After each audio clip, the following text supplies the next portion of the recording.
It took me years and more than a few nights staring at the ceiling at 2 a.m. to admit this simple truth: trying to fix people doesn't fix the relationship. It just fixes us into a role we were never meant to play. Most of us don't set out thinking, hey, I'd love to spend my life patching up someone else's chaos. But maybe we grew up learning that love means rescuing, or we believed that if we could hold everything together, we'd finally be enough or worthy or loved back in the way we long for. The problem is, being the fixer isn't an act of love.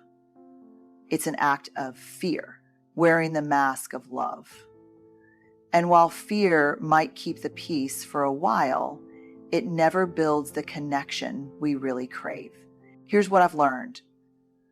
Through research, through messy personal experience, and through listening to countless people share their hearts, escaping the fixer role isn't about becoming colder, harder, or less compassionate. It's about daring to love without losing ourselves. This might sound simple, but it's anything but easy. Most of us spend years, sometimes decades, trying to fix people we love. And when someone points it out, our first instinct is to defend the person. But you don't understand, they've been through so much. Or if I don't step in, who will? We get so wrapped up in protecting them that we forget to ask the more honest question: what am I protecting myself from? I've seen this over and over in my own life, in interviews and in the research. We think we're naming the problem when we say, he just can't get it together, or she always needs help. But that keeps the focus outside of us. It keeps us safely on the sidelines, telling ourselves the story that the problem is their messiness, their crisis, their inconsistency. And maybe that story has a grain of truth, but it completely skips over the deeper truth that we stepped into the role of fixer because at some point it felt safer than stepping back. Naming the pattern means turning the mirror on ourselves and asking, when did this start? When did love become a job description? When did being needed feel more secure than being truly seen? Those are vulnerable questions, and they rarely have tidy answers. For some of us, it goes all the way back to childhood. Maybe we were the oldest kid in a family that ran on crisis. Maybe we learned to keep the peace by solving everyone else's problems before they exploded. Or maybe it was quieter than that. Maybe we just absorbed the belief that our value came from usefulness rather than presence. And here's what's wild about human nature. Even when the fixer role feels exhausting, it still feels familiar. Familiarity can feel safer than freedom, because freedom means stepping out of a role that once made us feel important or worthy or loved. It means risking that people might not choose us if we're no longer fixing them. That risk can feel terrifying, but it's the only path back to real connection. See, when we name the pattern, we finally separate who they are from how we've chosen to relate to them. We stop making their crisis our identity. We begin to see them as whole, flawed humans, not projects to manage. And we see ourselves as whole, flawed humans too, not managers of other people's lives. Now, this doesn't mean we stop caring. It doesn't mean we don't show up. It means we stop confusing love with control. We start asking better questions. What's mine to carry and what isn't? What does support look like if I'm not trying to fix? And maybe most important of all, who am I beyond this role?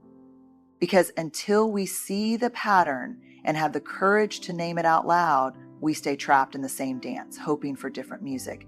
And the truth is, the dance doesn't change until we do. And that brings us to something that's even harder to accept, but so important: understanding what fixing really costs. Here's something we rarely talk about out loud. Being the fixer feels good until it doesn't. It starts with this quiet sense of purpose. They need me, I can help, maybe I can keep this from falling apart. And for a while, it works. We pour ourselves into other people's crises, patch their wounds, smooth over the chaos. We convince ourselves that without us, everything would come undone. But what we don't often see, at least not until we're exhausted or resentful or both, is the hidden cost of living this way. Research and stories I've heard for years all point to the same truth. Chronic rescuers often live with a steady undercurrent of anxiety, shame, and even loneliness.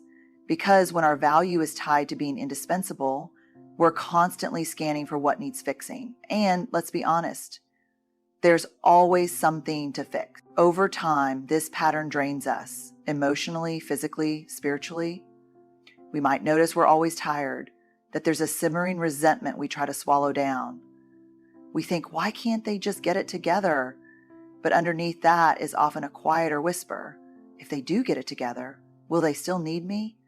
And if they don't need me, will they still want me? That question is painful to admit because it makes us confront the truth that fixing wasn't only about them, it was also about us, about our fear of being unneeded, unseen, or unloved. And the cost isn't just the exhaustion, it's the slow erosion of trust and intimacy. When we constantly step into rescue, we unintentionally send the message, I don't trust you to handle this. And over time, the people we love start to believe it too. What's worse, we rob them of the very thing we say we want for them, growth. Struggle isn't comfortable to watch, but it's necessary. When we always cushion the fall, we keep them from building the resilience and self-trust that only come from facing hard things themselves. And if we're honest, we also keep ourselves from the vulnerability of watching someone we love make choices we wouldn't make and loving them anyway. And here's the hardest cost to name. When our identity is wrapped around being the fixer, our relationships become conditional. We may not realize it, but love starts to sound like, I'll be here for you as long as you keep needing me. And deep down, that's not the love we want to give or to receive. So understanding the cost isn't about shaming ourselves for trying to help. It's about gently asking, what am I really afraid of? If I step back, what would it look like to love this person without making their healing my responsibility? Because when we see the cost clearly, we open the door to something better. A kind of love that isn't rooted in fear, but in trust and respect. And that trust begins to grow when we learn to replace rescuing with something much healthier. Boundaries. When I first started really learning about boundaries, I'll be honest, part of me hated it. It sounded cold, harsh, almost selfish. And I remember thinking, but if I stop stepping in, isn't that the same as abandoning the people I care about? What I didn't understand then is something I've come to believe deeply now. Boundaries aren't the opposite of love. They're what make real love possible. Rescuing might look like care on the surface, but it's built on fear. Fear of what will happen if we don't fix it, fear of conflict, fear of not being needed. Boundaries, on the other hand, are built on clarity and respect for ourselves and for the other person. One of the biggest shifts is this. Rescuing says, I'm responsible for your feelings, choices, and outcomes. Boundaries say, I'm responsible for my feelings, choices, and outcomes, and you're responsible for yours.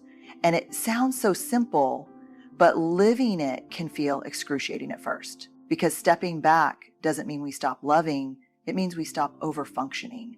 It means we choose to trust that the people we care about have the capacity to face their own struggles, even if they stumble along the way. It means saying things like, I love you and I can't keep covering for you at work, or I'm here to listen, but I won't solve this for you. And yes, sometimes it means walking away from conversations or situations that consistently cross our boundaries. Here's what's important. Boundaries aren't punishment. They're not about controlling others. They're about protecting our own well-being and making healthy connection possible. When we set a boundary, we're saying, this is what's okay for me, and this is what isn't. And that kind of clarity is actually a gift. It removes the guesswork, the hidden resentment, and the silent scorekeeping that happens when we're stuck in the fixer role. And research shows something fascinating. People who set and keep healthy boundaries aren't less compassionate. They're often more compassionate. Why? Because their care comes from a genuine place, not from burnout, guilt, or fear. They don't need to fix everything, so the love they offer feels lighter, freer, and more honest. Of course, boundaries don't guarantee that the other person will respond well. Sometimes they get angry, guilt trip us, or double down on their chaos. But remember, how someone reacts to your boundary tells you about them. It doesn't mean your boundary was wrong. Holding the line kindly but firmly can feel uncomfortable, but over time it teaches both you and them something powerful, that love and responsibility can coexist without sacrifice. And maybe the biggest gift is this: when we replace rescuing with boundaries, we also get to see who people truly are, and they get to see us. Not as someone who exists only to fix them, but as a whole human being worthy of love and respect. And that brings us face to face with the next deeply human challenge: embracing the discomfort of imperfection. If I had to name one thing that keeps us locked in the fixer role, it's this: our deep, aching intolerance for seeing the people we love struggle. We tell ourselves it's compassion, and sometimes it is, but often, if we dig a little deeper, what we find is fear. Fear that their failure might reflect on us. Fear that their pain might be too much for us to witness, or fear that if we don't help, they'll stop loving us. The truth is, it feels safer to step in than to sit still. Rescuing can feel like control, and control can feel like protection. But love, real, wholehearted love, isn't control. Love asks us to be with, not to do for. And that's messy. It means we have to watch people we care about make choices we wouldn't make, sometimes choices that hurt them, and resist the urge to jump in and rewrite the ending. I've learned this the hard way, and it still challenges me, because embracing imperfection isn't a one-time decision. It's something we practice over and over again. And it starts with this simple but hard truth: struggle is not the enemy. Struggle is often the soil where growth takes root. When we constantly intervene to spare someone pain, we might also spare them the lesson, the resilience, the strength they could have discovered on the other side. Think about it. Some of the most defining moments of your own life probably came from places of disappointment, heartbreak, or failure. And while we'd never wish those moments on the people we love, denying them the experience denies them the chance to learn who they really are. And it denies us the chance to truly know them too, to see them rise on their own terms, not ours. It's vulnerable work, this stepping back, because it means accepting that we can't guarantee someone else's safety, success, or happiness, no matter how much we care. It means our hearts might break as we watch them stumble.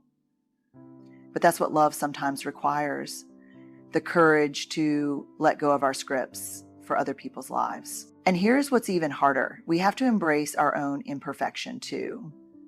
The fixer role often comes with this hidden belief: if I can keep everyone else okay, maybe I won't have to look at my own mess. But when we step back, we're left with our own doubts, grief, and flaws, and that can feel overwhelming. Yet it's also where real connection begins, when we show up as our full, imperfect selves, not as the constant savior. So embracing imperfection is an act of trust. Trust in the resilience of the people we love, and trust that we're enough, even when we're not holding everything together.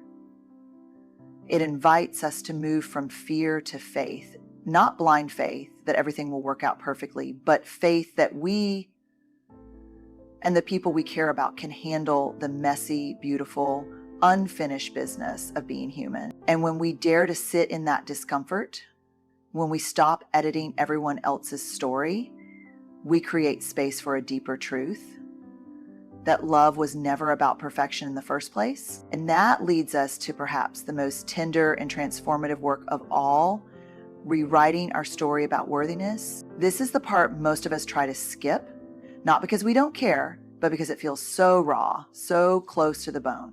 And yet, every time I talk with people who've spent years stuck in the fixer role, the same quiet confession surfaces sooner or later: if I'm not fixing, what am I good for? That question isn't about the other person at all. It's about us. It's about the story we've been telling ourselves, sometimes for as long as we can remember. My worth depends on what I do for others. And if we stop doing, we fear the answer to the question, am I enough, might be no. I've seen this story take root in countless ways. Maybe we grew up in a family where love felt conditional, where praise came when we performed, soothed, or solved someone else's problems. Or maybe it was quieter, a parent who leaned too heavily on us emotionally, teaching us without words that being useful was safer than just being ourselves. The truth is, the fixer role isn't born out of malice. It's born out of longing. We long to feel valuable, to feel seen, to feel indispensable. But over time, that longing hardens into a belief that our usefulness is our only ticket to love. And that belief costs us dearly, because it keeps us hustling for worthiness in places where it was never meant to be earned. And here's what I've come to believe, both through research and through my own messy life. Worthiness isn't something we achieve by constantly proving, solving, or rescuing. Worthiness is something we remember. It's a truth that lives underneath the fear and the noise. I am enough even if I'm not fixing. I am enough even if they don't change. I am enough simply because I exist. Rewriting that story doesn't mean we stop caring about others. It means we start including ourselves in that care. We ask, what would it look like to show up from a place of love, not fear? What would it feel like to support someone without making their healing the evidence of my worth? This isn't about arrogance or indifference. It's about grounded self-acceptance, the kind that lets us say, I love you and I love me too.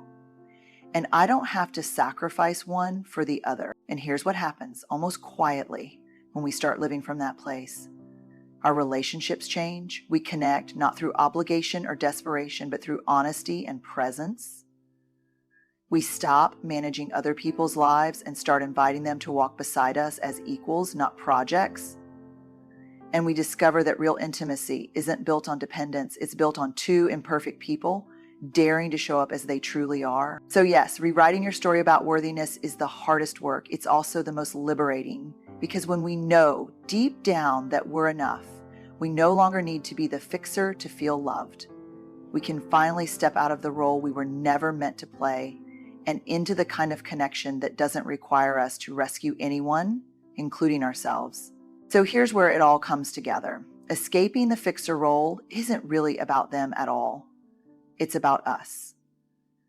It's about having the courage to step out of a story that says, love is something we earn by rescuing, managing, or sacrificing ourselves.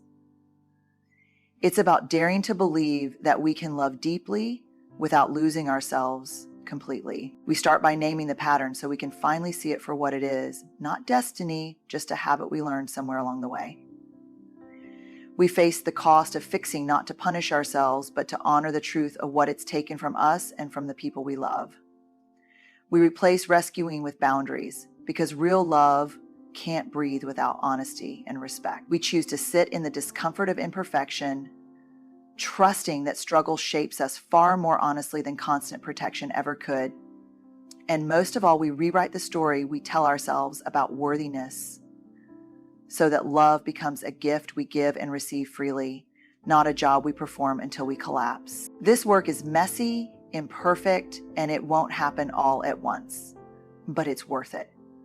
Because what waits on the other side isn't cold distance or disconnection. It's the warmth of being truly seen and truly seeing the people we love, not as projects to fix, but as whole, flawed, beautiful human beings. And maybe for the first time, we get to include ourselves in that same circle of compassion. So wherever you are on this path, whether you're just beginning to notice the pattern or you're deep in the work of setting boundaries and letting go, know this: you are enough right here, right now. Good luck. And may you have the courage to step out of the fixer's shadow and into the light of real connection.